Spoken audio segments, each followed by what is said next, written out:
4 பேர் சாப்பிடக்கூடிய அளவில் 6 காடைக்கோழி வச்சு நல்ல காரசாரமான காடை கிரேவி செய்யலாமா?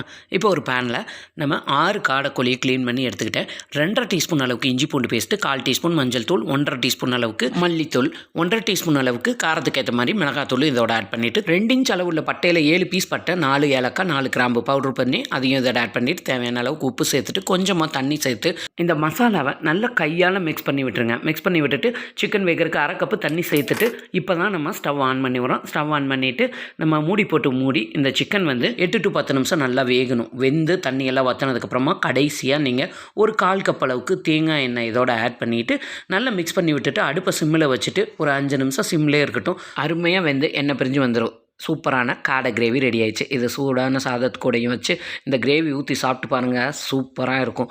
சாம்பார், ரசம், சப்பாத்தி, பரோட்டா எல்லாத்துக்கூடையும் சூப்பர் காம்பினேஷன். கண்டிப்பாக ட்ரை பண்ணி பாருங்கள். வீடியோ பிடிச்சிருந்தா லைக் பண்ணி சப்ஸ்கிரைப் பண்ணிடுங்க.